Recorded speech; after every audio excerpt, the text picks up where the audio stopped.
as far as the act of that Muslim beheading the teacher in France, this is not what Islam says.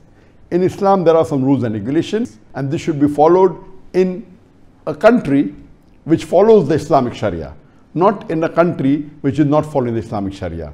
A person cannot get up in the morning and take the law in his hand or go and behead someone, and this act is not condoned by me at all. And there were many Muslims throughout the world who have condemned this act.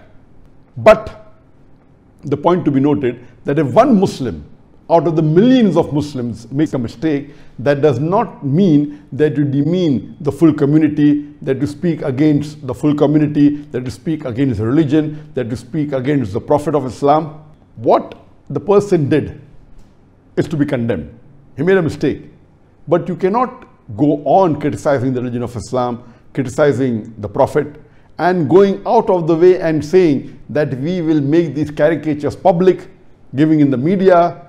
And you could see that big buildings were hired and paid ads were given so that the caricature of the Prophet was portrayed on torn buildings as advertisements. This is uncalled for. It hurts us, and we Muslims, we condemn this act of France, especially the head of the country, the president of France, Macron. We condemn it. He's talking about human values, talking about freedom of speech. He should be the last person knowing what France has done in the colonial rule. If you read the history of France, France had many colonies, including Algeria. And we know that France ruled Algeria for more than 100 years. For 132 years, the France ruled Algeria, right from 1830 to 1962. And according to historical records, there were 875,000 Algerians killed by France. Some records say up to 1 million. And when you talk about freedom of speech, at that time in Algeria, when anyone spoke against the French government or against the French, they were executed. They were killed. This is history. They went to colonize many countries, including Morocco, including Tunisia, and saying that we want to uplift the civilization. We want to civilize these countries. What they actually did was converted them into slaves. And this is what has been done by many of the Western countries. We have the example of UK. They colonized many countries in the world, including India, where I come from. The whole of the Indian subcontinent was colonized by them. They started the East India Company. In the name of business, they came and they ruled. They looted the country. They plundered the country. The GDP was at the lowest. India, which was one of the richest countries in the world, one of the most powerful countries in the world, they looted it completely. And in their history, they say that they wanted to uplift India. Same thing with the France. Imagine they made colonies in Algeria and concentration camps much before what Hitler made in Germany. And they are talking about human rights to us. It's a shame that the France president doesn't know the history of France. Just a couple of 100 years ago, what did they do? And what Muslims you have today. According to the PEW report, in 2017, there were 8.8% Muslims who were French citizens.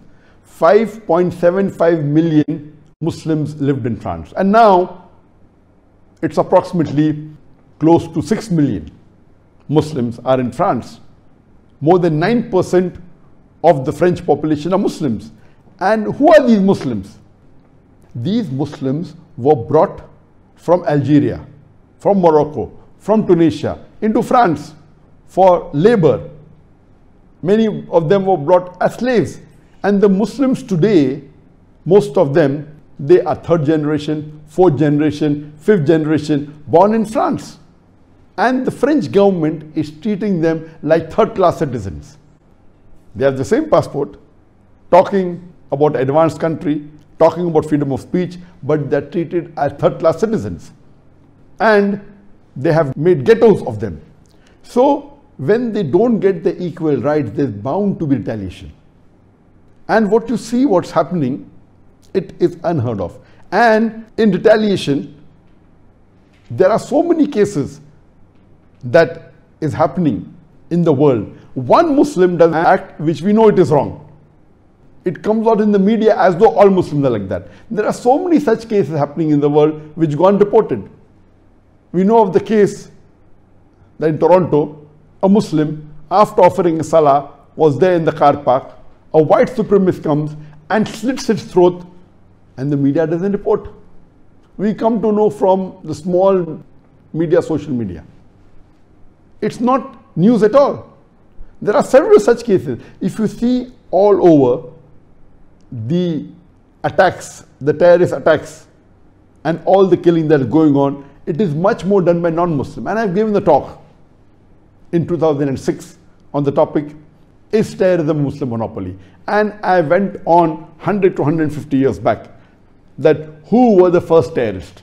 Who was the first person who did the hijacking of the plane? Who were the people who did the first assassination? And when you read history, almost all of them were non-Muslims. It's recently that we find that the media are picking up the black sheep of the Muslim community and they're portraying as though they're exemplary Muslims. And what happens? 2 days later, after this teacher was beheaded, on the 18th of October, just below Eiffel Tower, 2 Muslim ladies who were wearing hijab, they were attacked by a French woman and stabbed multiple times. One Muslim lady, she was 40 years old, the other was 19 years old, and there was multiple stab injuries, so much so that both were admitted to the hospital. And the elder lady was there in the hospital with multiple wounds to her lung. And even the younger lady of 19 years old, she had multiple stab injuries. And this was actually not reported.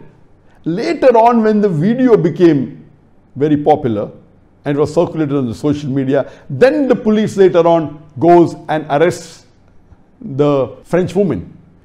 Isn't this double standards?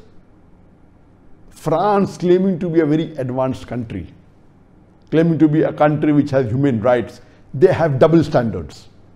Imagine when 9 to 10% of the population of France, they are Muslims.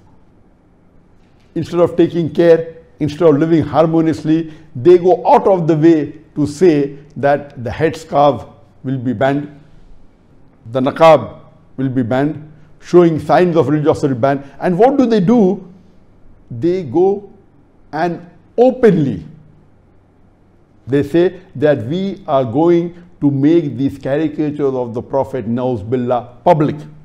And anyone who objected to this, it was a crime. And they went and closed down more than 70 mosques. In the last week, the French government, all those who objected that making a public display of the Prophet's caricature, demeaning him, insulting the Prophet, making derogatory statement against him, when they objected, they were arrested.